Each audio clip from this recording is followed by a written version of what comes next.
Seat है ना सभी के पास आगे सीट, 2 दिए 24-25 और 26-27 है ना, एक और है 28, उसको फिर के साथ देख लेंगे अपन। आओ तो आज अपन देखते हैं इंडियन हिस्ट्री के अंदर मोहम्मद बिन तुगलक, ठीक है। और इसको अपन को शॉर्ट के अंदर क्या लिखना है, इसको शॉर्ट के अंदर लिखना है MBT, ठीक है। ये मेन बैटल टैंक नहीं कर देना, अपना मेन बैटल टैंक है भीष्म, ठीक है ना।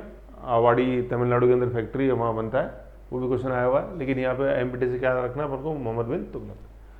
टेन्योर है ही 1325 से 51 है ना। इससे पहले जस्ट अपन ने देखा तो मैंने बताया था छोटा सा टेन्योर था 5 साल का, तो वो कौन था, मोहम्मद बिन तुगलक से पहले कौन था, मतलब पानी जिसने पिलाया था, पानी नहर, पानी कौन पिएगी, गाय पिएगी, तो गैसुद्दीन तुगलक, वो केवल 5 साल था मैंने बताया, तो 1320 से 25।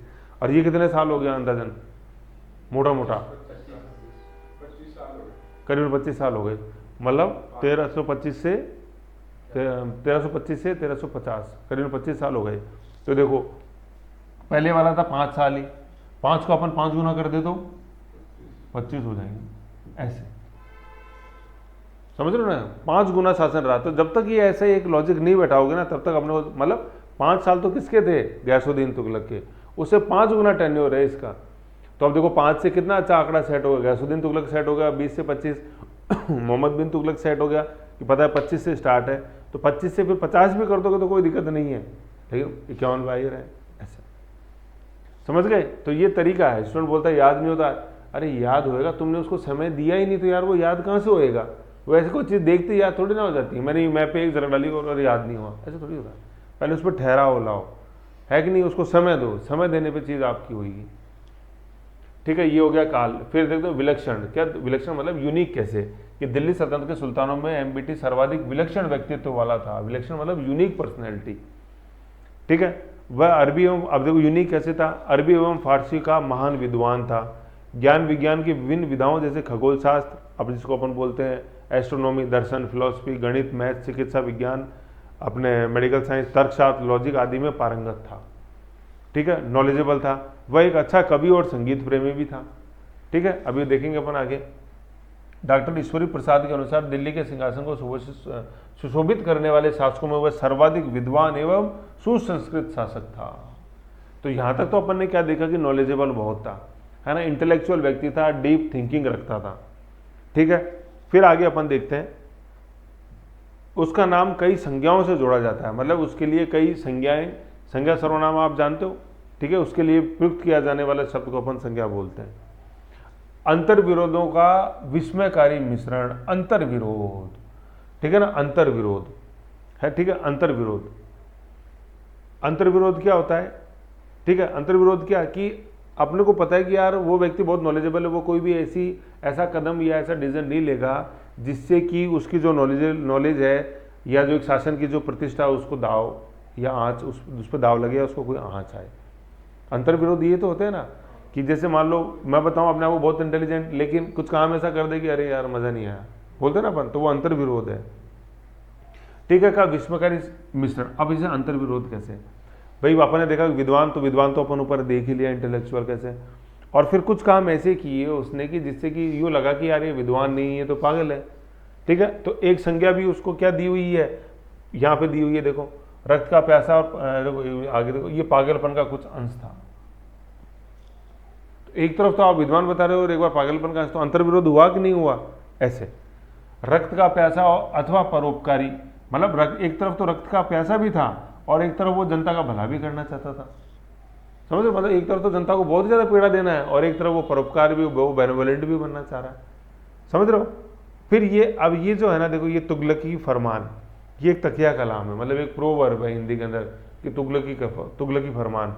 जैसे सरकार ने बोल दिया कि है ना स्कूलों का टाइम 5 बजे से होएगा, कल से सुबह 5 बजे से, तो फिर जैसे कई लोगों ऐसे दबे स्वर में हंसते, जी देखो तुगलकी आदेश है, मतलब इस आदेश को पालन ही नहीं किया जा सकता, ठीक है। ऑफिस का टाइम सुबह 9:30 से 8 बजे तक होएगा, फिर पता ही नहीं है इसको, ये तुगलकी फरमान, और 2 दिन बाद आपको रिवर्ट बैक करना पड़ेगा या इसका बहुत ज़्यादा विरोध होएगा, ऐसे। तो ये तकिया कलाम बन गया तुगलकी फरमान, जिसको कि प्रैक्टिकल रूप से अपन देखें तो उसकी कोई फिजिबिलिटी नहीं है।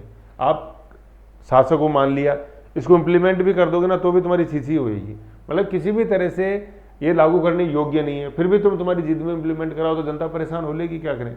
तुमने बोल दिया 5 बजे स्कूल आना, तो आएंगी, वापस ले लो तो बहुत बढ़िया है, नहीं तो तुम्हारे हटने का इंतजार करेंगे। और फिर जब तुम हटोगे, मान लो तुम चेंज नहीं करते हो, फिर तुम हटोगे तो सब जनता आराम से ये बोलेगी कि शासन को हमसे मुक्ति मिल गई, और शासन को मतलब हम शासन से मुक्त हो गए और शासन हमसे मुक्त हो गया, ये बोलेंगे। फिर वो स्कूल का टाइम जो 5 बजे था वो वापस वही 8-9 बजे कर दिया जाएगा। समझ रहे हो ना। तो ये है तुगलकी फरमान। तो तुगलकी फरमान जो है ना, ये किस व्यक्ति, पूरे तुगलक डायनेस्टी के पीछे नहीं पड़ा हुआ है ये प्रोवर्ब, ये केवल मोहम्मद बिन तुगलकी के पीछे पड़ा हुआ, उसने कुछ कार्य ऐसे किए, ठीक है ना। तो ये है तुगलकी, मतलब उनको आपने किया बहुत सोच समझ कर, दिमाग लगाया, हाँ यार 5 बजे सुबह आएंगे, ब्रह्म मुहूर्त में आ रहे हैं, ग्रे मैटर डेवलप होएगा, डिसिप्लिन सुधरेगा, दिमाग आपने बहुत अच्छा लगाया, लेकिन आपने वो प्रैक्टिकलिटी नहीं सोची उसकी। सुबह सुबह फिर 5 से 6 उनको योगा करा देंगे, 6 से 7 फिर घुमाने ले जाएंगे, 8 बजे से फिर पढ़ाने ले जाएंगे, पता चला 5 बजे आके क्लास में सो रहे है कि नहीं है। तो वो प्रैक्टिकल नहीं है। सोचा बहुत अच्छा था, साइंस जो आपने लगाया बहुत अच्छा लगाया, लेकिन वो प्रैक्टिकली पॉसिबल नहीं है। 100 बच्चे हैं तो वो सिर्फ एक के लिए ही वो शेड्यूल सेट होएगा, बाकी तो परेशान ही होंगे 99। तो ये है तुगलकी आदेश, ठीक है ना। तो ये अपन को समझ के चलना है, क्योंकि ये थोड़ा सा ये कि समझ के चलोगे ना, तो जैसे तुगलकी फरमान वाला प्रोवर्ब है वो है, और ये सारे अंतर विरोध वाला कॉन्सेप्ट है वो समझ में आएगा। फिर एक भूमिका बन जाएगी कि हाँ भाई मोहम्मद बिन तुगलक के क्वेश्चन कैसे आते हैं, ठीक है ना। फिर अब आगे अपन देखते हैं इसने ऐसे क्या काम किए कि जिससे तुगलकी फरमान ये बन गया, ये अपने प्रोवर्ब। तो आ जाओ अब नेक्स्ट अपन देखते हैं योजनाएं, है ना। योजनाएं कि राजनीतिक व प्रशासनिक योजनाएं क्या क्या थी इसकी। तो सबसे पहले तो बरनी सुल्तान की 5 मुख्य योजनाओं का विशेष रूप से उल्लेख करता है। लेखक कर रहा है, बरनी, जियाउद्दीन बरनी, तारीख फिरोजशाही के अंदर, ठीक है ना। ये अपन को देखो पता होना चाहिए, क्योंकि देखो अलाउद्दीन की जो रेड्स हैं उनकी जानकारी कौन देता है, अमीर खुसरो देता है खजानुल फुतूह के अंदर, ठीक है। ऐसे मोहम्मद बिन तुगलक के काल की जानकारी कौन देता है, जियाउद्दीन बरनी देता है, समझ गए। और जैसे अपन देखते हैं इसके साथ साथ, जैसे इसमें बरनी के साथ साथ आप और लिख लो रेहला। ये रेहला नामक ग्रंथ है जो कि इब्न बतूता ने लिखा है, मोरक्को का यात्री था इब्न बतूता। अभी अपन ने टूनिशिया देखा था, उसके पास में मोरक्को था, स्पेन के जस्ट नीचे, जिब्राल्टर जल संधि, है ना, रेहला। तो ये बरनी और रेहला जो है ना, ये मतलब इब्न बतूता तो व्यक्ति का नाम है, रेहला नामक टेक्स्ट है, अभी नीचे फैक्ट है, ये उसमें जानकारी मिलती है मोहम्मद तुगलक के समय की योजना की। कई जगह ये रहेला भी लिखा हुआ है, और सही तो देखो रेहला, लेकिन रहेला भी कर दोगे तो कोई दिक्कत नहीं है। तो याद अपन ऐसे रख सकते हैं कि इब्न बतूता अब नहीं रहेगा, वो चला गया मोरक्को वापस, ठीक है। इब्न बतूता अब नहीं रहेगा। जैसे आपने गाना सुना ही होगा, वो पहन के जूता करे तुर, वो इब्न बतूता, ये वही मोरक्को का यात्री था जिसने मोहम्मद बिन तुगलक के समय दिल्ली विजिट किया था, और फिर मोहम्मद बिन तुगलक के राजदूत के रूप में चीन विजिट किया था उसने, इब्न बतूता ने।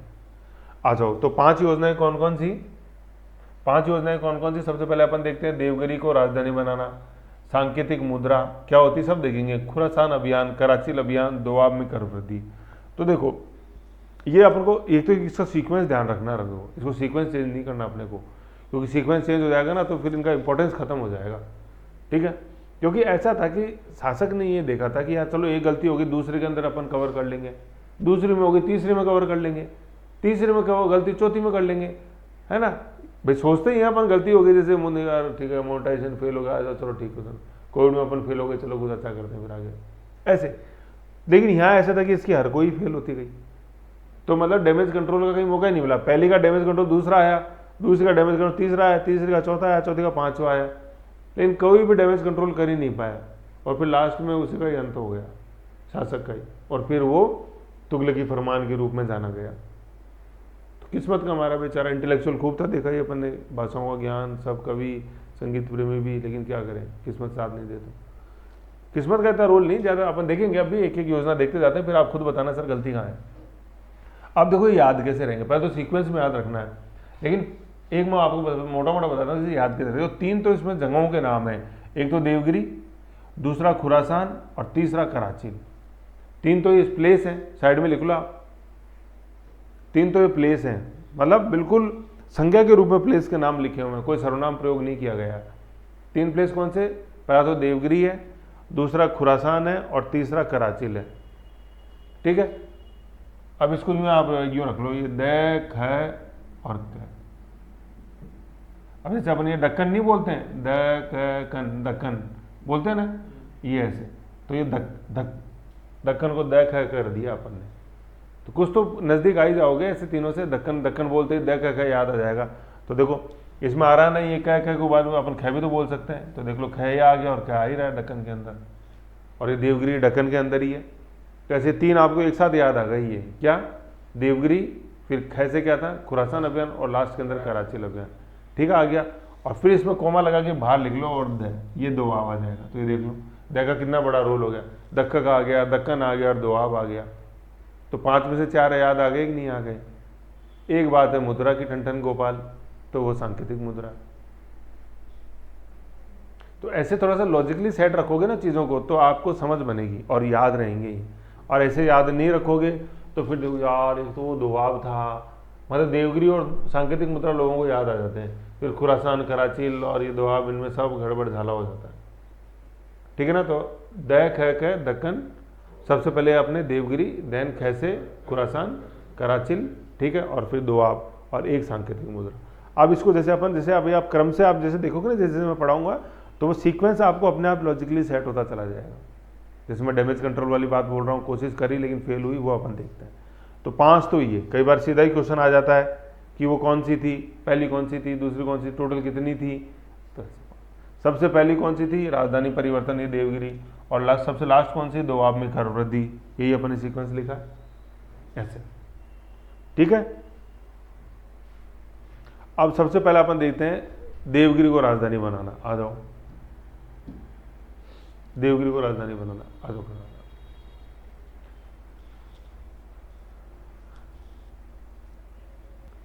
आ जाओ, तो अपन देख रहे हैं ना, पहला अभियान, सॉरी पहली योजना, देवगिरी को राजधानी बनाना, देवगिरी, ठीक है। तो ये पहले तो ये देखो, ये देवगिरी है कहाँ, राजधानी वगैरह तो सब बाद में जाएगी। तो देवगिरी कहाँ है, अपने महाराष्ट्र के अंदर, आज जो वर्तमान में जो औरंगाबाद है ना, एटलस खोलो, औरंगाबाद, वहाँ पे ये देवगिरी है, औरंगाबाद, मतलब देवगिरी का नाम दौलताबाद है, दौलताबाद औरंगाबाद है, देखो, हाँ दौलताबाद औरंगाबाद।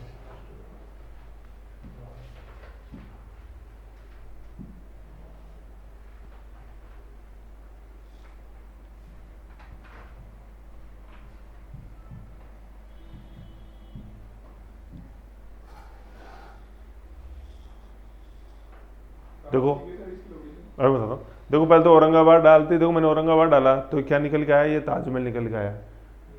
इधर तो ताजमहल है ना, तो ये दक्षिण का ताजमहल है, ये बीबी का मकबरा। अभी हम देखेंगे कंटिन्यूटी क्या है उसके अंदर, जैसे देखेंगे देखो सारा आएगा अभी। इसमें देखो ऊपर नॉर्दर्न में देखो, नॉर्थ सेंट्रल के अंदर औरंगाबाद,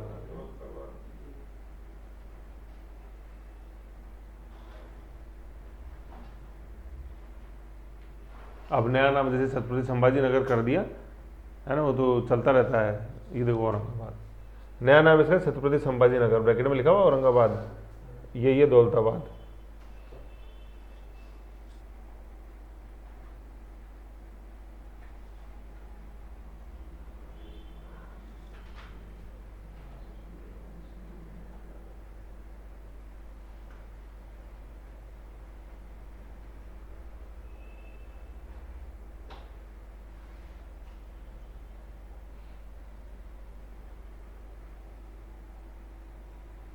ये देखो ये महाराष्ट्र में देख रहे हैं, ये अपने महाराष्ट्र का मैप यहाँ से, ठीक है। ये देखो ये बाउंड्री अपने महाराष्ट्र की,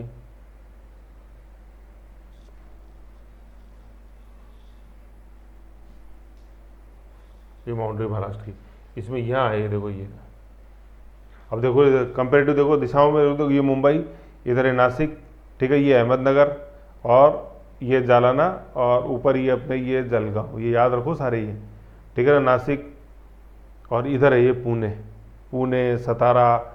ये जो मैंने आपको एटलस दे रखी है ना महाराष्ट्र, उसमें महाराष्ट्र निकालो, इंडिया एटलस, ठीक है ना, और मैं ग्रुप में डाल दूंगा, उसका प्रिंट ले लेना आप इंडिया एटलस का, ठीक है। वो उसमें ज़िले बने हुए हैं, और वो एटलस रोज़ साथ लेके आया करो, आपको देखिए कर मैंने, और मैं ग्रुप में डाल दूंगा, उसको साथ रखो, क्योंकि जैसे बार बार वो खोलोगे ना, तो देखो अभी जैसे न्यूज़ में अपने देखा नर्मदा नदी की सहायक नदी अपन देखते हैं, तो वो खुला महाराष्ट्र, अब वापस खुला, ऐसे तो अच्छा समझ आएगा। देखो नागपुर कहाँ है, नागपुर देखो इधर है, यहाँ महाराष्ट्र की विधानसभा है नागपुर में, बिल्कुल इधर छत्तीसगढ़ बॉर्डर की तरफ, ठीक है ना। और अमरावती अपन जैसे, ये आंध्र प्रदेश वाला अमरावती अलग है, ये अमरावती अलग है।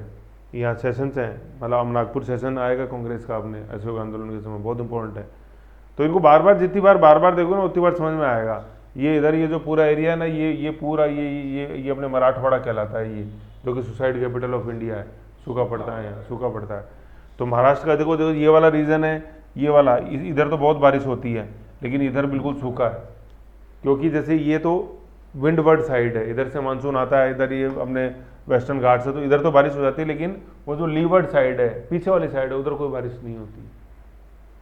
तो इस सब में ये मैंगलोर में बहुत बारिश होती है, लेकिन बैंगलोर में सूखा रहता है, ये ऐसा क्यों है, यूँ है ना। तो वो वेस्टर्न घाट से अपन देखेंगे, तब ये सारा अपन को पता होना चाहिए कि मराठवाड़ा किधर है, मराठवाड़ा के कौन कौन से प्रमुख जिले हैं, और जैसे लोकेशन देखो इनकी ध्यान होनी चाहिए, मतलब कंपेरेटिवली जैसे बॉम्बे है तो बॉम्बे से नासिक ऊपर है, पुणे नीचे है, औरंगाबाद किधर है, ये औरंगाबाद ही, अहमदनगर किधर है, ये अहमदनगर इधर है।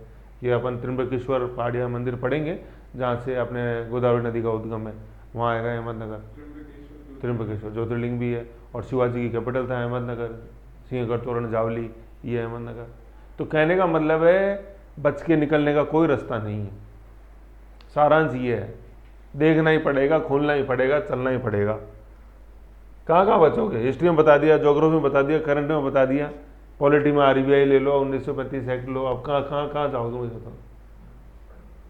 तो उसको बस पहली बार में अपना बना लो ना, जो बस वो लड़ाई खत्म यार। तो देवगिरी, अब ये देखो लोकेशन जानना किस लिए था, क्योंकि अभी अपन सबसे पहले बढ़ते उद्देश्य पढ़ेंगे कि ऐसा किया क्यों, कि ये साम्राज्य के मध्य में स्थित था। अब आप टोटलिटी के अंदर इंडिया के मैप देखो एक बार, इंडिया का मैप निकालो एटलस के अंदर, 6-7 नंबर पे। अब है ना, इनके जैसे पेज नंबर याद रखा करो आप, जैसे अभी महाराष्ट्र खोला तो वो कौन से पेज नंबर पे था, है कि नहीं है, तो उसे याद हो जाएगा। अब मुझे देखो आप मतलब मेरी एटलस थी, उसमें 72 नंबर पेज पे वर्ल्ड का मैप खुलता था, और अपने आप वो अंगुली अपने आप ही वहीं सेट होती थी। और मैं बात बताऊँ 2008 की, और 8 से देखो आज 24 आ गया, 16 साल बाद। तो वो जब तक इससे आप फ्रेंडशिप नहीं करोगे ना, दोस्ती नहीं करोगे, ये आपको अपनाएंगी नहीं चीज़ें, मतलब इनको जीना पड़ेगा, इनको अपनी लाइफ का हिस्सा बनाना पड़ेगा इन चीज़ों को, तब जाके ये आपको मतलब रिजल्ट देना चालू करेंगी, है ना। तो उसमें देखो इंडिया में देखो एक बार तो दिल्ली देखो कहाँ, एक अंगुली दिल्ली पे रखो और दूसरी अंगुली में औरंगाबाद पे रखो, जो वेपन ने देखी महाराष्ट्र में, या तो दिख जाएगा, नहीं तो थोड़ा सा देख लो। अब अंदाज़ा लगाओ जैसे वो दूरी, आज भी अपन प्लेन से जाएं तो चलो प्लेन से तो 2-3 घंटे के अंदर पहुंच जाएंगे दिल्ली से औरंगाबाद, ट्रेन से जाओ तो करीबन 2 से 3 दिन का ये सफ़र है, कार से जाओ तो करीबन 5-6 दिन लग जाएंगे। और वह अब ये तो ज़माना वो था जब घोड़े से जाना पड़ेगा, और अकेले नहीं जा रहे हैं, पूरी राजधानी साथ जाए। राजधानी परिवर्तन है वो, ऐसे नहीं कि घूमने गया था वो, दौलताबाद ये है ना। और ये डिस्टेंस था ये 1500 किलोमीटर का, अभी लिखा हुआ है आगे, और गर्मी के अंदर। अब सोच लो भाई, शासक जाएगा घोड़े पे तो, हाँ दौलताबाद का नया नाम है, मतलब अभी अपन देखेंगे देवगिरी को दौलताबाद किया, दौलताबाद को औरंगजेब ने औरंगाबाद कर दिया, औरंगाबाद औरंगजेब के पीछे। और जब मैंने अभी ताजमहल दिखाया था, वो औरंगजेब की वाइफ है, उनका मकबरा है वो, जिसको दक्षिण का ताजमहल बोलते हैं, ब्लैक मार्बल में बना हुआ है। हाँ तो इसलिए मैं बता रहा था ताजमहल दिख रहा है वो दक्षिण का ताजमहल है। तो लीगेसी क्या रहेगी इस चीज़ की, मतलब क्या महत्व रहा जो राजधानी परिवर्तन किया, अपन पढ़ेंगे लास्ट में। तो देखो ऐसे थोड़ी था कि वो उसके साथ ही खत्म हो गई, औरंगजेब तकात को उसने इंस्पायर किया, तभी तो दौलताबाद का नाम औरंगाबाद कर दिया औरंगजेब ने, और वहीं बीबी का मकबरा बनाया। तो मतलब ये दौलताबाद गढ़ बन गया था इस्लामिक कल्चर का, फिर वहाँ साउथ के अंदर ये इंपॉर्टेंस के रूप में देखेंगे अपन अभी आगे। अभी तो अपन ने देखा तो वहाँ चीज़ें आ गई सारी, उससे कोई इशू नहीं है, समझ में आएगा आपको।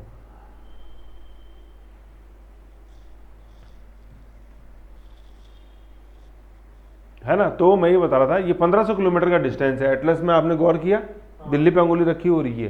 तो उस समय जाना तो शासक तो जाएगा घोड़े पे, आम जनता घोड़े पे थोड़ी जाएगी भाई, जो महिलाएं बच्चे हैं बुजुर्ग हैं उनको ज़्यादा बैलगाड़ी में बैठा देंगे, और जैसे जो पुरुष वगैरह वो तो ऑलमोस्ट पैदल ही चलेंगे। तो अब देख लो आप उससे यहाँ जाना, और फिर टेरेन देख लो आप, ऐसे जाना आना कर रहे हैं तो वो तो ठीक है, लेकिन चलो ग्वालियर तक कोई दिक्कत नहीं है, अगर ग्वालियर तक आप आराम से पहुँच जाओगे। ग्वालियर के बाद सबसे पहले तो नर्मदा नदी है, मैप में देखो नर्मदा नदी है कि नहीं है। हाँ ऐसा ठीक है, अरुणा नदी जैसे ही पार करोगे वैसे ही विंध्याचल पर्वतमाला आ जाएगी। विंध्याचल जैसे ही पार करोगे तो तापी नदी आ जाएगी। और तापी नदी पार करती, अभी अपन ने क्लू क्या बनाया था, वो क्लू क्या लिखा था, वो दक्कन पठार दैक है, क्या लिखा था उसके नीचे, दक्कन का डेक्कन प्लेटो चालू हो जाता है। वो प्लेटो का मतलब होता है ऊबड़ खाबड़ जगह, टेबल शेप्ड लैंड। जैसे भाई मैदान तो यूं है, जैसे ये मैदान है, फिर ये टेबल शेप्ड लैंड आ गया ना, उठा हुआ, ये टेबल शेप्ड, जैसे टेबल है अपने, ये प्लेटो हो जाता है। जैसे ये तो प्लेन हो गया, ये प्लेटो हो गया, ऐसे टेबल शेप्ड लैंड, समझ रहे हो। फिर ये घाटी हो गई ऐसे ये, और फिर ये प्लेन्स हो गए अपने ऐसे। तो ये टोपोग्राफी का जैसे मैप है, जैसे प्लेन्स हो गए, ठीक है, ये प्लेटू हो गया, देन माउंटेन्स हो गए, और देन वैली हो गई, और ये रिवर हो गया ऐसे। तो टोपोग्राफी का मैप बनता है ऐसे। तो ये टेबल से, तो डेक्कन प्लेटू में तो वो चालू हो गए, वही प्लेटू ऊपर नीचे उबड़ खाबड़। और ऐसा भी नहीं कि वो आसान, वो लावा चट्टाने बिल्कुल ठोस granite. Satmala hills, Ajanta range, हाँ बिल्कुल। घाट रेंज। तो मतलब मैं कहता, फिर तापी नदी पार कर ली अपन ने, फिर वो डेक्कन प्लेटू चालू हो गया, फिर गोदावरी तो चलो नीचे आएगी अपने त्र्यंबकेश्वर, लेकिन टोपोग्राफी देखो कितनी अनइवन है, इतना आसान नहीं है पैदल जाना भी। नर्मदा पार करनी है, विंध्याचल पार करनी है, फिर तापी, फिर डेक्कन पठार। और उस समय ये अपने थोड़ी था कि भाई अपने नाइकी एडिडास पहन ली और पहन ली, नंगे पाँव जा रहे हैं। अब देख लो, ना चप्पल है ना कुछ है। दिल्ली पूरी तरह छोड़ना था सर, उससे तो बंगाल पे कंट्रोल पे मंगोल अटैक। हमें वही तो मतलब वो एक मल्टीप्लाई इफेक्ट चालू हो गया।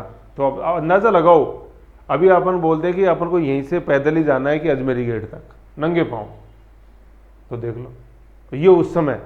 और ये ऐसा नहीं है कि अभी जैसे भाई मौसम सुहाना है, सर्दियों के दिन में चलें या बारिश हो रही है तब चलें, ये मतलब गर्मी का क्लाइमैक्स था जिस समय शिफ्ट हुई। तो गर्मी में तो अपन सुबह पार्क जाने में घबराते हैं कि नहीं नहीं यार सुबह आज 7 बजे इतनी गर्मी हो रही है। ये तो 1500 किलोमीटर चल के जाना है पैदल ज़्यादातर को। अब देख लो आप, कहीं तो बीच में ढेर हो जाएंगे, मतलब दिल्ली नहीं निकल पाएगी कहीं होगी तो कितने लोग पहुंचोगे अंदाजा लगाओ आप उस समय। ऐसे है। तो वो अब याद है तुगलकी फरमान है कि नहीं है, अभी अपन और डिटेल में पढ़ेंगे तब और समझ में आएगी चीज़।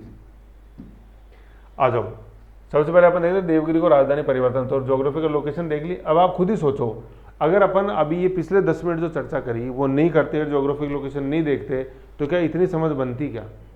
अब स्टूडेंट क्या करता है, देवगिरी देख लिया, अरे मेरे को एटलस नहीं देखनी, मैंने देख लिया ना यार देवगिरी, मैं समझ गया ना, मैंने पढ़ लिया एटलस, जो एटलस में क्या करूँगा, ज्योग्राफी थोड़ा पढ़ा हूँ जो एटलस देखूँ। वो तो यार करके देखिएगा तब समझ में आ गया तेरे को कि एटलस का महत्व क्या है। दोनों अंगुलियाँ रखी, डिस्टेंस पता लगा, टोपोग्राफी जानी, तो ये सब डिसिप्लिन इंटर रिलेटेड है। जब तक आप नहीं पढ़ोगे टोटल अप्रोच में नहीं आएगी समझ में। तो देवगिरी, और टाइम क्या है 13:27। आपको गद्दी पे बैठे कितना टाइम हुआ अभी, 13 से 25 में बैठे थे। अरे यार थोड़ा बैठो, सब्र करो, आराम से, अभी शासक बने ही हो, चीज़ों को जान लो, उसके बाद कर लेना, इतनी जल्दी क्या है। नहीं नहीं नहीं, मैं तो जान गया, मैं वहाँ पहले वो गवर्नर रहा हूँ दक्षिण का गैसोदीन तुगलक की समझ था ना, दक्षिण के अभियान किसने किए थे, ये वो जोना खाए, और मैं खूब रहा हूँ, कोई टेंशन नहीं, मतलब तुम तो चलो। अरे हुकुम आप अकेले नहीं जा रहे हो, जनता भी साथ है इस बार, मैंने कह दिया ना, मैंने देखा हुआ, तुम चलो। ये जल्दबाजी ले बैठी, हेस्ट है ना, कहते हैं हेस्ट इज़ वेस्ट, वो जल्दबाजी। पहले आप अकेले हुकुम घोड़े पे गए थे, है कि नहीं है, और जब मन करा था जहाँ रुक जाते थे, और मौसम देख के आप कूच करते थे, और ज़्यादातर तो आप गए थे वहीं रह गए थे, आप वापस तो बहुत समय बाद आए हो। अभी पहले तो मौसम देख लो, गर्मी, जनता देख लो, छोटे बच्चे सब, फिर देखो उल्टा पड़ जाएगा। मेरे को सिखाएगा तू, है मेरे को इतनी भाषाओं ज्ञान है, मैं कभी एस्ट्रोलॉजी लॉजिक मैंने सब पढ़ा है, सितारे मैंने देख लिए, सितारे मेरे फेवर में ही है, तुम मेरे को बताओगे क्या। मैंने कह दिया चलो, चलते हुकुम, अब तुमने कहा तो होगी साला, देखा जाएगा। लो सुल्तान ने बोला, अब कहीं तो दिल्ली नहीं निकल पाए, आसान है क्या दिल्ली निकलना, आप सोचो। और फिर जो रहे धीरे धीरे वो कम ही होते गए, तो कितने पहुंचे होंगे वहाँ। अब हुकुम ने बोला तो चलना तो पड़ेगा ही, 5 बजे आपने स्कूल में बुलाया तो हम तो आएंगे ही। इन कितने आएंगे और कितने का होता है वो फ्रूटफुल, वो देख लो अब आप। तो हम तो इंतजार करेंगे कब सुल्तान जाए, कब हमको तुमसे मुक्ति मिले और तुमको हमसे मुक्ति मिले, इसका तो इंतजार करेंगे अपन। तो देख लो अब आप। तो सुल्तान की सर्वाधिक विवादास्पद योजना दिल्ली से देवगिरी की राजधानी पर, सर्वाधिक क्यों, क्योंकि इसमें पीपुल का लॉस, आम नागरिक प्रभावित हुआ इसके अंदर। औरों के अंदर आम नागरिक प्रभावित नहीं होएगा, औरों के अंदर जो जिससे संबंधित है ना, मुद्रा है तो जिसके पास मुद्रा है वही सब प्रभावित होएगा, जो सेना में है वही खुरासान कराची से प्रभावित होएगा, जिसके दबाव में भूमि है वही दबाव से कर वृद्धि से प्रभावित होगा। लेकिन इसमें आम जनता परेशान हो गई, जिसका कोई शासन प्रशासन से लेना देना ही नहीं था। घर में बैठते थे, काम वाम कर लिया, थोड़ा बहुत मन करा तो पढ़ लिया, नहीं तो सो गए, टीवी देख लिया, और ये वो भी लपेटे में आ गए इसमें। तो चलो चलो भैया, है कि नहीं है? तो सर्वाधिक विवादास्पद है। और देखेंगे अपन सर्वाधिक क्यों विवादास्पद। अब देखो, सबसे पहले अपन देखते हैं कारण कि ऐसा हुकुम ने सोचा कैसे, सुल्तान ने करना है तो कुछ तो कारण रहा होगा ना। इतना विद्वान व्यक्ति देखा भी अपन ने भाषाओं वगैरह को। आज अपन ही जैसे अपन देखें तो ज़्यादा से ज़्यादा हिंदी का थोड़ा बहुत टूटा फूटा, इंग्लिश का नॉलेज होता है, तीसरी लैंग्वेज तो आती ही नहीं। ये उस समय अरबी, फारसी, लॉजिक, एस्ट्रोलॉजी, फिलॉसफी सारा, और साथ में कवि और संगीत प्रेमी भी। तो देखो, तो क्या कारण रहे? देखो मोहम्मद बिन, तो इसमें माइक्रो देख लो। सबसे पहले इन 3 रीजन्स के माइक्रो इधर लिखे हुए हैं, विद्रोह, केंद्र और इसामी। मतलब इसामी ये ऑथर हुआ उस समय फतूह सलातीन, उसने दंडित का लिखा है। तो सबसे पहला कारण देखते हैं विद्रोह। मोहम्मद बिन तुगलक के समय सबसे अधिक विद्रोह 34 विद्रोह हुए, जिसमें 27 कहाँ हुए? अकेले दक्षिण के अंदर हुए, दक्षिण भारत में हुए। और ये दक्षिण भारत में पहले गवर्नर रह चुका था गयासुद्दीन पिता के समय, तो अच्छी तरह जानता था कि विद्रोह वहाँ होते रहते हैं। दूर विद्रोह क्यों होते हैं? क्योंकि दूर है, डायरेक्ट कंट्रोल नहीं है दिल्ली सल्तनत का वहाँ पे, तो उसको राजधानी बनाओ अपने।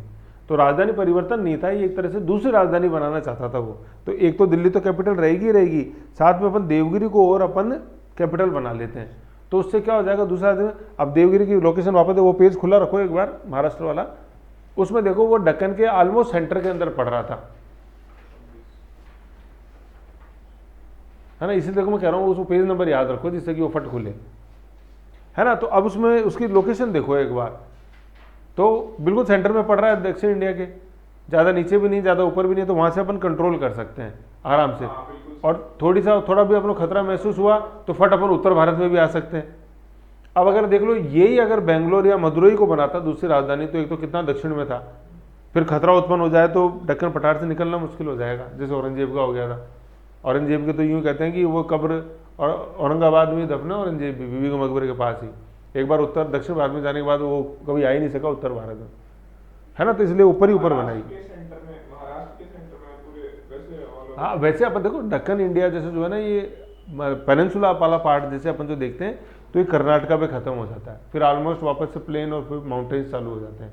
तो दक्कन का ऑलमोस्ट, पेनिनसुला इंडिया की बात नहीं कर रहे अपन, दक्कन, ठीक है। तो अकेले दक्षिण में हुए थे सबसे ज़्यादा विद्रोह। और दक्षिण भारत क्या बन गया था? इसके लिए नासूर बन गया था। नासूर का मतलब कैंसर, ऊजिंग अल्सर, ठीक है ना, जो उसको मतलब हमेशा उसको इन्वॉल्व, पूरा कंसंट्रेशन अब तुम्हारा दक्षिण में ही है, अब तुम सोच ही नहीं सकते उत्तर के बारे में। तो वो होता है नासूर, मतलब आपने आपकी सेहत बिगाड़ दी उसने, कैंसर ने, अब आप कुछ नहीं कर सकते, उसके बारे में चिंता करते रहोगे। तो ये था वो दक्षिण भारत। उसके काल के प्रमुख विद्रोह, दक्षिण में तो प्रमुख विद्रोह, दक्षिण के अंदर बहाउद्दीन गुरसब का विद्रोह हुआ था, है ना। ये क्वेश्चन पूछा जाता है कि बहाउद्दीन गुरसब का विद्रोह किसके समय हुआ? अलाउद्दीन खिलजी के समय, ठीक है। और कहाँ हुआ था? ये दक्षिण में हुआ था। और सबसे शक्तिशाली विद्रोह था ये मोहम्मद तुगलक के समय जितने भी हुए। तो अब देख लिया कि मोहम्मद बिन पहले दक्षिण को जानता था, ये भी अच्छे से जानता था कि दूर है, कभी भी वहाँ विद्रोह हो सकता है कि नहीं है। तो इसलिए उसने राजधानी परिवर्तन का निश्चय किया कि विद्रोह दबे। तो ये नाम लिखना अपन को, बहाउद्दीन गुरसब का विद्रोह। सेकंड, बर्नी क्या बोलता है? बर्नी के अनुसार चूंकि देवगिरी साम्राज्य के केंद्र में स्थित था, आया ना केंद्र, मतलब दिल्ली से अपन जैसे एक महाराष्ट्र तक देखें तो दक्षिण में केंद्र में स्थित था, तथा सभी दिशाओं से एक जैसी दूरी थी, अतः इसे नई राजधानी के लिए चुना गया। नई के साथ में डैश लगा के लिख लो, दूसरी नई या सेकंड कैपिटल चुना। तो केंद्र में दूसरा माइक्रो बिंदु क्या है? केंद्र। पहला माइक्रो बिंदु विद्रोह, दूसरा केंद्र। तीसरा अपन देखते हैं इसामी। इसामी भी ऑथर हुआ है जिसने किताब लिखी फतूह सलातीन, लिख लो साइड में, लिख लो फतूह उस सलातीन, फतूह फालतू नहीं, फतूह, फतूह उस सलातीन, सलातीन, फतूह सलातीन, ये किताब लिखी इन्होंने, फतूह सलातीन। सभी क्या लिखता है ये?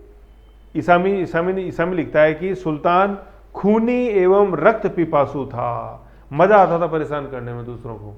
वह दिल्ली वासियों को दंडित करना चाहता था, क्योंकि वे लोग सुल्तान के महल में गालियों वाले पत्र भेजते थे। जैसे पत्र में गाली लिखी और वो उसको पत्थर में लपेटा और वो भेजा। तो ये इसामी, ये क्वेश्चन पूछा गया है, ये किसके लिए कहा गया है? किसने बोला है? इसामी ने बोला। अभी एक बर्नी का स्टेटमेंट और आएगा नीचे। तो इसामी ने तो क्या लिखा है? गालियों वाली, है ना, इसामी, है ना। तो देखो इसको याद कैसे रखना है कि, है ना, ईसामी आता ना, ई मी, है ना। तो देखो कि इस आदमी ने इस आदमी को गाली बकी है, मतलब गाली की बात किसने करी है, इस आदमी ने करी है। इस आदमी ने इस आदमी को गाली बकी है तो वो इसामी हो गया, है ना। क्योंकि बर्नी का स्टेटमेंट अलग है।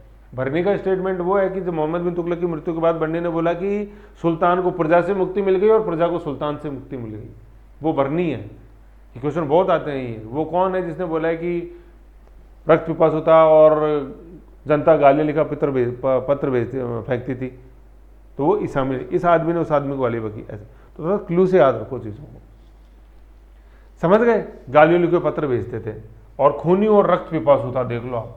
तो इतनी बड़ी बात इसामी ने कैसे बोली, खूनी और रक्त पिपासु था। चलो ये गालियों वाली बात समझ में आती है, खूनी और रक्त, जनता को परेशान। एक्चुअली क्या था, ये जब ये पलायन हुआ ना इधर से उधर, तो उसमें इसामी भी साथ था और इसामी के दादाजी भी साथ थे।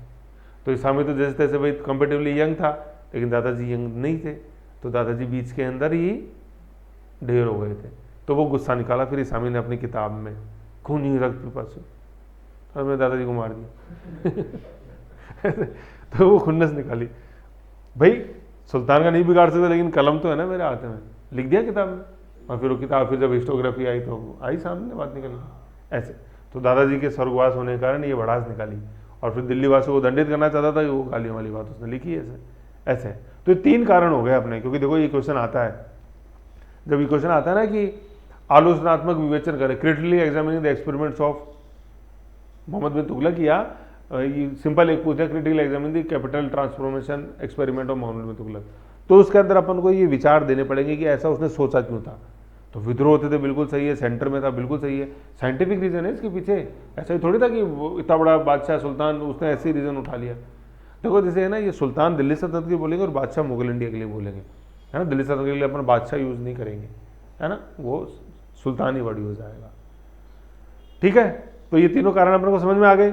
आगे साहब, अब आगे अपन देखते हैं माइक्रो ग्रुप में, जैसे नाम कि 1327 के अंदर राजधानी, 1327 में राजधानी परिवर्तन से पूर्व देवगिरी को दौलताबाद का नाम दिया गया, है ना। राजधानी परिवर्तन तो हो रही है, लेकिन पहले सरकार ने, सुल्तान ने नाम चेंज कर दिया। क्या नाम कर दिया, दौलताबाद। और इसी का बाद में और वो औरंगजेब चेंज करेगा नाम। महाराष्ट्र के मैप में तो ये दोनों लिखे, मतलब दौलताबाद अलग लिखा और छत्रपति संभाजी नगर। हाँ, वो तो यू कंपेरेटिव लिखे हुए। आज छोटा सा कस्बा है दौलताबाद नाम का, लेकिन जिला जो है पहले औरंगाबाद नाम से जाना जाता था। मोदी गवर्नमेंट आई बाद में तो उन्होंने छत्रपति शिवाजी नगर कर दिया, ऐसा वो कल्चर के हिसाब से ही। ठीक है, फिर कुबुतुल, देवगिरी को कुबुतुल इस्लाम भी कहा गया, है ना। वो क्यों कहा, देख कुबुतुल इस्लाम थी क्या, पहले मुझे बताओ क्या थी कुबुतुल इस्लाम भारत में। मतलब सबसे प्रमुख, वैसे तो अपन देखते हैं जो अपने बाबरी मस्जिद देखते हैं, वो पहले सबसे पहली मस्जिद वो, लेकिन कुबुतुल इस्लाम वेल डिफाइंड मस्जिद थी सबसे पहली, जिसका प्रवेश द्वार क्या कहलाता था, कल दिखाई थी मैंने फोटो, अलाई दरवाजा दिखाई थी। और फिर वो कुतुब मीनार बना हुआ, तो वो मस्जिद थी कुबुतुल इस्लाम, है ना। कुबुतुल इस्लाम का मतलब होता है इस्लाम का प्रकाश है, इस्लाम का गढ़।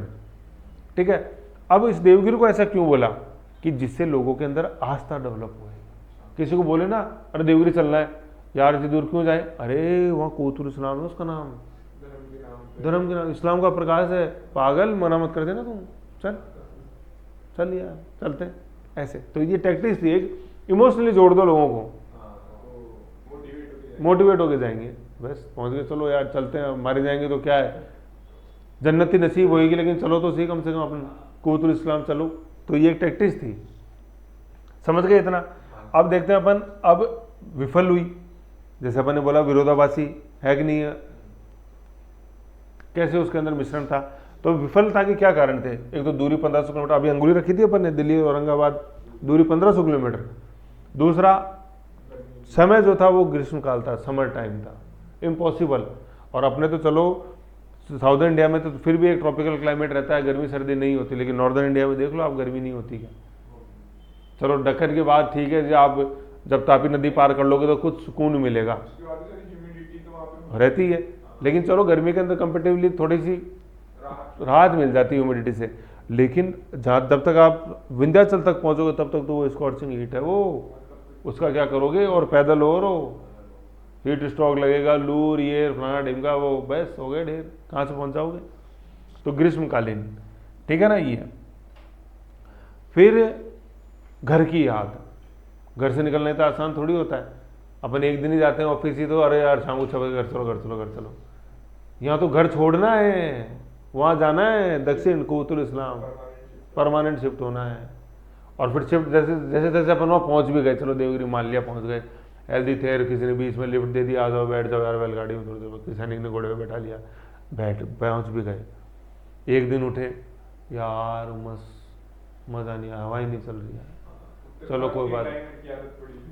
एक दिन निकल गया, ठीक है, रात को जैसे तैसे सो गए। दूसरे दिन उठे, अरे यार मज़ा ही नहीं आ रहा, चला दिल्ली में कितना अच्छा था यार। कितने दिन आप रोक लोगे लोगों को, ऐसे संभव ही नहीं है। तो फिर 3-4 दिन बाद आने लगी, इस सुल्तान को देखो, मौका मिलेगा उनमें देख लेंगे हम इसको मौका मिलेगा देख लेंगे, वापस दिल्ली जाना कैसे भी करके। फिर वही जैसे कोविड में हुआ है, जैसे कोविड में वहाँ लोग हो गए, नहीं चलो पैदल ही चलो, जैसे भी चला चलो यार, नहीं रहना यहाँ पे, सुल्तान मारेगा मार देगा, लेकिन हमको तो नहीं रहना। क्यों? याद आती घर की। ऐसे थोड़ी है घर छोड़ना। तो ये देख लो ऐसे घर की, अब घर की आम जनता प्रभावित हुई कि नहीं हुई? तो है ना, सर्वाधिक विवादास्पद वो इस कारण था। और चौथा कारण क्या था? वो जल्दबाजी। अबे 2 साल हुए तुमको बैठे हुए, पहले यार दिल्ली को अच्छी तरह जान लो। उस समय तुम राजकुमार थे, अब सुल्तान हो, तुम्हारे एक डिसीजन से एक आम व्यक्ति प्रभावित हो रहा है, कितना बड़ा उसका इफेक्ट होगा वो तो जान लिया मैंने यार, सिखा मत ज़्यादा, मैंने कहते हैं चलना चलना, अब लोग जान बन गए ना तुगलक के आदेश। पागल कहलाए कि नहीं कहलाए? इस ज्ञान का सदुपयोग करते, डिस्कशन करते लोगों से कि क्या यार पॉसिबल है क्या, राजधानी बना दो, लेकिन जनता को क्यों लेके जा रहे हो यार, जनता को यहाँ रहने दो ना, मेन प्रशासन जो अमीर वगैरह उनको ले जाओ, सेना को ले जाओ, एक टुकड़े में कैंटोनमेंट छावनी बना दो, क्या दिक्कत है? नहीं, मैं सबको लेके जाऊँगा, जिससे कि वहाँ बसावट हो, ये रो, कर लो बसावट ऐसे। ठीक है, समझ गए? तो ये अपन को चारों माइक्रो के रूप में याद रखना है। एनसीईआरटी जब पढ़ोगे तो इन चारों के ये 4 बिंदु लिखी हुई है ना, उसमें खैर 3 ही है, तो इस 3 पे 1.5 पन्ना भरा हुआ है, इन 3 पे। एनसीईआरटी जब पढ़ोगे ना आप, तो विफलता के कारण इन 3 में 1.5 पन्ना भरा हुआ है, समझ गए? तो अपन को 3 शब्द याद रखने। क्या? सबसे पहला तो दूरी, है ना, दूरी। अभी अपन मैंने अंगुली इसलिए रखाई थी, और वो दूरी अपन को नापनी है कौन से मौसम में? गर्मी में। और वो दूरी नप भी अगर गई तो 3 दिन बाद ही क्या आना चालू हो जाएगी? याद आना चालू हो जाएगी। और फिर सब जल्दबाजी में क्या? तो दूरी, गर्मी के अंदर जाना, और फिर वो याद और जल्द। क्योंकि जब क्वेश्चन आया ना, वो आलोचनात्मक विवेचन करें, तो उसमें लिखना पड़ेगा क्या कारण थे, क्या कारण तो थे करने के, क्या कारण थे विफलता के, तब आएंगे नंबर। अपन यूँ ऐसे लिख देंगे मोटा मोटा आंसर, कुछ नहीं आएगा उसके अंदर। तो जल्दबाजी में आप लिखोगे क्या 1325 में बना, अबे भैया 2 ही साल हुए थे कि इतना बड़ा निर्णय ले लिया, सबको तुमने हिला दिया यार। 2 साल, जब तक 2 साल नहीं लिखोगे ना, अरे जल्दबाजी कैसी बताओ तो सही पहले, ऐसे। और वो कारण में अपन ने लिखा ना विद्रोह, उसमें लिख लो गवर्नर गयासुद्दीन तुगलक, ऊपर कारण लिखे थे ना अपन ने क्यों किया। तो विद्रोह जो होते थे ना, सबसे पहले लिखा हो ना विद्रोह, उसमें ब्रैकेट में लिख लो गयासुद्दीन तुगलक के समय गवर्नर था कि नहीं था। और गयासुद्दीन तुगलक वो शासक था जिसके समय दक्षिण को पहली बार जीत के दिल्ली सल्तनत में मिलाया गया था। और मिलाने वाला व्यक्ति कौन था? जोना खां था, मोहम्मद बिन तुगलक। कॉन्फिडेंस था कि भाई टोपोग्राफी देखी हुई थी, अपन कर लेंगे। लेकिन अब फर्क है, पहले तुम अकेले जाते थे, इस बार भैया तुम जनता को साथ लेके जा रहे हो, समझ गए? तो वो कारण अपन ने देख लिए, करने के भी और विफलता के भी। ओके, फिर आगे चलते हैं। इसके परिणाम क्या हुए? भाई फेल होगी, फेल का तो अपन ने देख लिया, फेल हुई क्यों फेल हुई वो कारण देख लिए, परिणाम क्या निकले। सबसे पहले अपन देखते हैं संचार साधनों का विकास हुआ, जैसे रोड वगैरह, एक परमानेंट रोड डेवलप हुई है कि नहीं है। यातायात के साधन जैसे भाई अपन देखते हैं घोड़े के फिर घोड़ा गाड़ी, बैलगाड़ी, सबको चलने की व्यवस्था, ये संचार का साधन उसमें विकसित हुई, means of transport. Communication develop हुआ नॉर्थ साउथ इंडिया और नॉर्दर्न इंडिया और साउथ इंडिया के बीच में। पहले तो अलग अलग समझते थे, अब कम्युनिकेशन डेवलप हुआ। और दूसरा, देवगिरी दौलताबाद मुस्लिम संस्कृति का केंद्र बन गया, है कि नहीं है। जैसे सूफी संत भी कई नॉर्दर्न इंडिया साउदर्न इंडिया गए, ठीक है, वो वहाँ जाके बस गए। अब सूफी को तो क्या होता है, आँख बंद तो रहस्यवादी हैं, आँख बंद करिए बस, हमको तो लीन होना है ब्रह्म के अंदर, है कि नहीं है। तो उनको तो कोई मतलब ही नहीं है, उनकी मतलब एक तरह से उनकी आंखें कभी खुलती है, मतलब वो अध्यात्म में इतने डूबे रहते हैं। तो फिर वो दिल्ली वहीं के वहीं बस के रह गए, है ना। और फिर इसमें यहाँ पे लिख लो आगे औरंगाबाद, औरंगजेब इसका नाम करेगा औरंगाबाद, और यहाँ पे लिख लो वो बीबी का मकबरा। अभी ताजमहल दिखाया था मैंने, दक्षिण का ताजमहल। तो संस्कृति को कंटिन्यूटी बनी कि नहीं बनी? अगर मोहम्मद बिन तुगलक इसको फेमस ही नहीं करता तो औरंगजेब वहाँ जाता ही नहीं, क्योंकि वहाँ औरंगजेब ने को किसने अट्रैक्ट, वहाँ पीर मुरीद रहने लग गए, खूब सूफी संत वहाँ पॉपुलर हो गए। और अभी तो अपन जैसे आगे देखेंगे तीसरा बिंदु यहाँ लिखा हुआ, बहमनी राज्य की स्थापना हुई यहीं पे। अपन जैसे दिल्ली सल्तनत और मुगल इंडिया के बीच में बहमनी और विजयनगर, तो पूरा जो अपन महाराष्ट्र देखते हैं ना, ये बहमनी कल्चर का गढ़ था। और विजयनगर अपन देखेंगे जो कर्नाटका वाला जो पोर्शन है, थोड़ा आंध्र प्रदेश जो है वो विजयनगर था, कृष्णदेवराय। ठीक है, ये अलाउद्दीन हसन बहमन शाह बहमनी राज्य की नींव डालेंगे तो बहमनी राज्य नाम पड़ा। बहमनी साम्राज्य पूरा मुस्लिम था और विजयनगर पूरा हिंदू था, है कि नहीं। तो देखो अब मुस्लिम संस्कृति का केंद्र बना कि नहीं बना बहमनी साम्राज्य। बहमनी साम्राज्य के नीचे लिख लो मुस्लिम साम्राज्य, पूरा ही मुस्लिम साम्राज्य, पूरे शासक मुस्लिम हुए हैं, मुस्लिम साम्राज्य, अलाउद्दीन हसन बहमन शाह। गोल गुंबद पढ़ेंगे अपन, आएगा। ठीक है, तो परिणाम क्या निकले, संचार संस्कृति, मतलब एक से देखो इधर लिखा हुआ मैंने, देखो इधर माइक्रो देखो, संचार संचार साधन, फिर से ऐसे ही संस्कृति, लेकिन संस्कृति मुस्लिम संस्कृति डालना है ना, हिंदू संस्कृति का इतना प्रसार नहीं, मुस्लिम। और तीसरा है बहमनी साम्राज्य जो कि मुस्लिम साम्राज्य है ना। इसमें बहमनी में ये सुनो इधर देखो, बहमनी में मुंह करके लिख लो साम्राज्य, मुस्लिम साम्राज्य। तो ये तीनों सह हो गए, एक सह से सन, दूसरे सह से, तीसरे सह से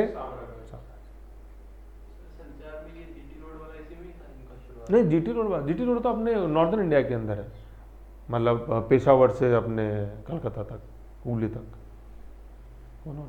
साउदर्न के अंदर जैसे आज अपन देखते हैं जैसे NH8 हुआ, और जो अपने कन्याकुमारी से मतलब जम्मू कश्मीर से कन्याकुमारी तक है, वो सारे मतलब एक पगडंडी के रूप में विकसित हुए उस समय, लेकिन फिर वो वेल नॉन, फिर बाद में अपन जैसे देखते हैं स्टेट हाईवे, नेशनल हाईवे, फिर आज अपन देखते हैं कि हाई स्पीड कॉरिडोर से HSC हाई स्पीड कॉरिडोर। ठीक है, ऐसे ये इसके अंदर ये पूरा ये अपन सिस्टम देखते हैं। तो इसके अंदर अपन ने देखो मोटा मोटा क्या देखा, पहले के अंदर ही कैसे कैसे अपन इसको देखना है। सबसे पहले अपन को क्या देखना है, सबसे पहले अपन ने देखा कि यहाँ तक तो ये पहले पैराग्राफ के अंदर तो सारा इसका वर्णन ही है, कैसे विरोधाभासी, इतना विद्वान, खगोलशास्त्र, दर्शन, चिकित्सा, तर्कशास्त्र, विज्ञान, कवि और संगीत प्रेमी, लेकिन फिर भी उसने कुछ कार्य ऐसे किए जिसके कारण वो अंतर्विरोध, विस्मयकारी, रक्त का प्यासा, तुगलकी फरमान, पागलपन का अंश और विरोधी तत्वों का मिश्रण। ऐसा क्या, ऐसा इसकी योजनाओं के लिए। पहली योजना अपन देख, टोटल 5 योजनाएं, उसमें द ख ख याद रखना, दक्कन, ख से खुरासन, क से कराचिल, और फिर द से दोआब, और एक बीच के अंदर अपने सांकेतिक मुद्रा। सीक्वेंस ये रखना है। सबसे पहले अपन ने देखी देवगिरी, 2 साल बाद ही 1325 में बैठा, 2 साल बाद ही झंडारोहण। कारण क्या रहे, सबसे पहला विद्रोह, दक्षिण में विद्रोह होते थे, गवर्नर राव हुआ था गयासुद्दीन तुगलक के समय जोना खां के रूप में, ओरिजिनल नाम इसका जोना खां था, मोहम्मद बिन तुगलक की उपाधि ली थी इन्होंने। ठीक है, प्रमुख विद्रोह हुआ, दक्षिण में सबसे प्रमुख विद्रोह किसका था, बहाउद्दीन गुरशा।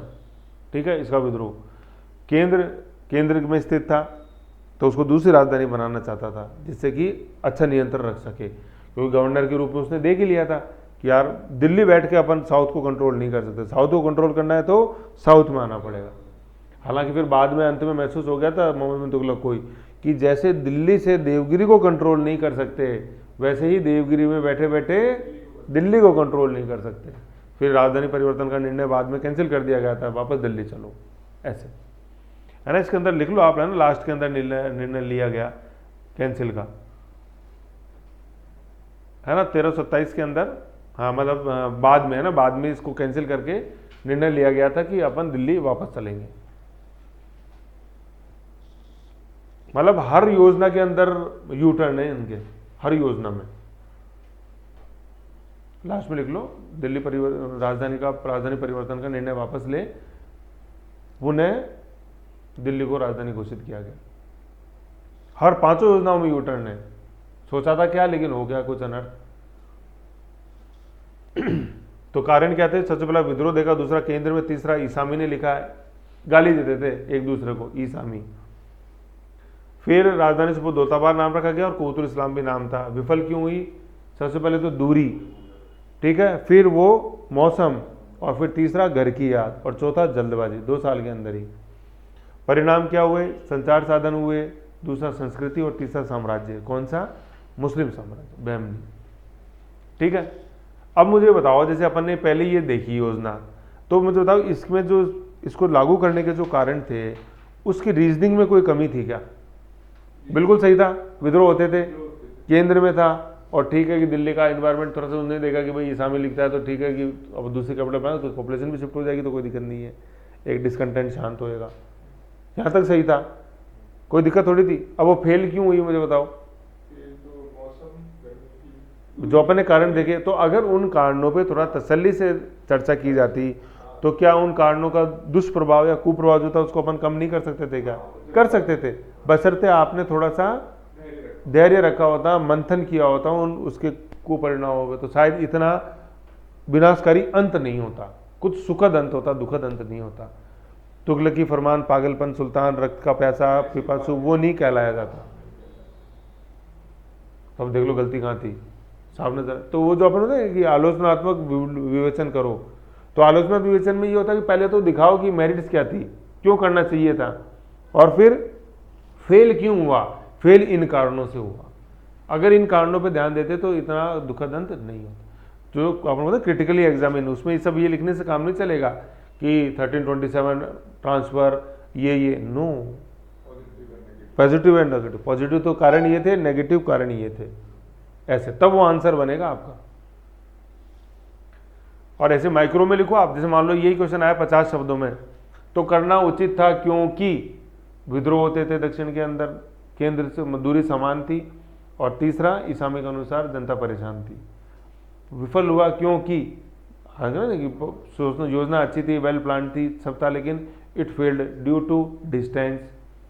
जो एक अपन उस समय जो वेदर चुनी गई वो थी, और घर की याद जो आने लगी, एक जो क्लाइमेट के अंदर जो चेंज था, नॉर्दर्न क्लाइमेट कंपेरेटिवली फेवरेबल थी, साउदर्न की ह्यूमिडिटी थी, वो क्लाइमेट सेट नहीं हुई। और वेदर जैसे अपन देखते तो समर के वेदर के अंदर किया गया, तो वो अपने आप में वो सही नहीं। हमारा वेदर क्या होता है, जैसे वेदर तो अपन जैसे बोलते हैं मौसम, जो एक कंपेरेटिवली कम पीरियड के लिए होता है। जैसे अभी अपन देखते हैं वेदर, अभी मानसून का वेदर है, पहले समर था फिर विंटर आ जाएगा। और क्लाइमेट क्या होता है, लंबे समय तक होता है, जो कि इजीली चेंज नहीं होता है। तो क्लाइमेट को जलवायु बोलते हैं, वेदर को मौसम बोलते हैं।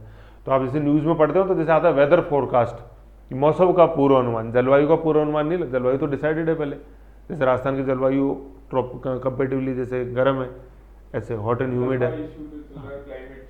जलवायु लंबे समय तक में, क्लाइमेट चेंज, और छोटे समय में वेदर फोरकास्ट, मौसम का पूर्वानुमान जैसे अपन बोलते हैं, है ना।